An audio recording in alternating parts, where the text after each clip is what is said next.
Bienvenue à vous, chers humains. Approchez-vous, n'ayez pas peur. Prenez place au coin du feu. Vous devez avoir froid après tant de chemin. Avez-vous déjà entendu des contes?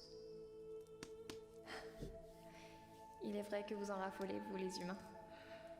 Permettez-moi de vous en conter. Connaissez-vous l'histoire d'un jeune voleur, d'une nymphe et d'une rose? Je vais vous la conter. Asseyez-vous et fermez les yeux. Vous ne serez pas déçus.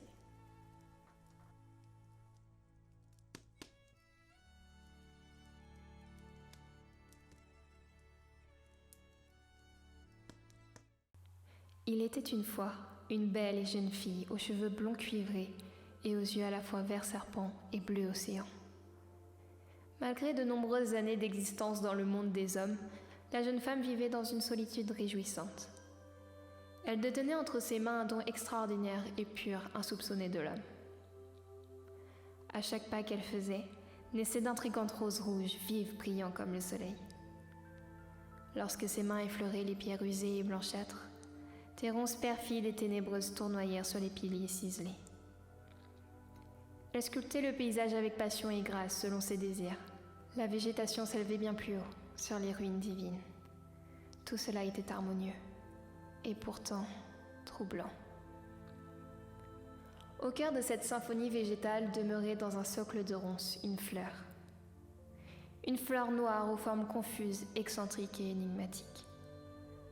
Certains hommes prétendirent qu'un jour, une âme éperdument amoureuse aurait cueilli la plus belle fleur qui n'eût jamais existé dans le monde entier. D'après ces légendes, cette fleur renfermait un destin des plus sombres pour celui qui l'eût cueillie. Il s'agissait d'un jeune paysan qui avait ainsi gravi la plus haute montagne sans repos, sans s'abreuver, afin de ravir cette fleur pour sa bien-aimée. Cependant, le jeune homme ne se soucia guère du danger lorsqu'il cueillit le poison de l'humanité, et le paya aussitôt à l'égard de son audace et de sa cupidité.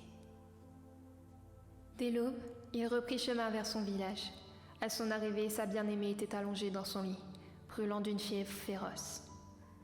Le cœur de la belle endormie ralentissa prestement et s'arrêta lorsque le jeune homme passa le seuil de la porte. L'homme supplia alors les dieux à genoux de lui rendre son amour. Mais les dieux firent volte-face, ne pouvant accepter sa requête. Il cria de toutes ses forces d'une voix brisée, regardant le corps inanimé de sa femme. Après cela, le jeune homme nommé Lucifer devint haine et mépris et sombra dans une vie de violence et de vengeance. La férocité de ses actes lui donna le nom de diable. La fleur, quant à elle, se flétrit au chevet de l'âme malheureuse, devenant alors noire comme la cendre. Ses formes parfaites devinrent sibyllines et fut oubliée de tous. La jeune fille nommée Ibis avait été désignée comme protectrice de la fleur. Elle était assez rêveuse et retirée du monde divin. Depuis son plus jeune âge, elle occupait son temps libre à la magie et à l'art. La plupart du temps, la jeune femme s'interrogeait sur l'avenir qui lui était réservé. Elle rêvait d'aventures et de mondes extraordinaires. C'est alors qu'un jour, un jeune voleur rôda dans les feuillages à la recherche de la fleur. La même fleur dont il y a jadis son histoire lui avait été contée par sa mère. Il la contempla avec fascination, caressant chaque contour de ses yeux.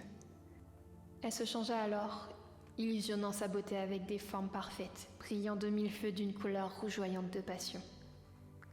Des épines s'immiscèrent, mordant la magnificence, suivies par une feuille tranchante relevant du sublime. Le jeune homme fut entraîné dans une vase d'un charme pernicieux. Il s'approcha lentement vers les ténèbres, tendant la main pour la substituer jusqu'à frôler ses contours.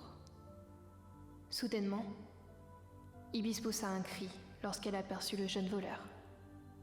Aussitôt, ce dernier reprit conscience. La jeune femme s'approcha avec méfiance du voleur.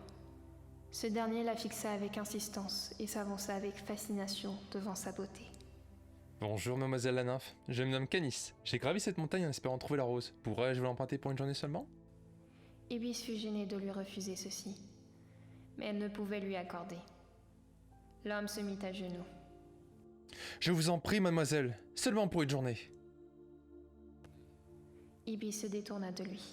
Et moi, je vous prie de vous relever et de vous en aller. Une larme glissa sur le visage du voleur. Je vous en prie, mademoiselle. Ibis se sentit bouleversé. Le jeune homme se releva et s'assit assurément sur un rocher. Ibis le regarda. Que faites-vous? Soit vous me tuez, soit je repars avec la fleur. La gardienne vint à lui rapidement. Elle lui fit face et lui parla d'une façon menaçante. Partez. Je sais que vous me tuerez pas, alors achevons cette discussion, que je puisse vous ramener la fleur au plus vite. Ibis recula étonnamment devant l'audace du voleur. Elle le laissa sur son rocher, attendre l'impossible. Le soir, le sommeil commença à entraîner Ibis dans des rêves. Elle se débattait pour résister, mais celui-ci gagna. L'homme prit alors la fleur à pleines mains. Pardonnez-moi, jolie nymphe. Je vous promets de la ramener. Il reprit alors le chemin de son arrivée. Au petit matin, Ibis se réveilla doucement, comme si les jours se ressemblaient. Lorsqu'elle se rappela de la veille, elle tourna le regard vers le rocher. Soudainement, elle ne vit ni le voleur, ni la fleur. C'est alors qu'elle courut à pleines jambes vers le grand lac d'Hécate. Quand elle y fut, elle resta figée devant le lac, inquiète. Dame Hécate, j'ai besoin de vous. Venez à moi, je vous en prie. Par cet appel, l'eau se mit à trembler et une silhouette sortit de l'eau et se présenta à elle. Sans même prononcer un mot, une petite lumière se dirigea vers Ibis. La douce dame Hécate la fixa. Bonjour, Ibis. Voilà une lumière qui t'aidera à trouver ce que tu cherches. Pense à la chose que tu désires, et elle te guidera sans attendre. Je vous remercie, Dame des eaux. Subséquemment, Ibis se retourna et prit le chemin vers sa destinée.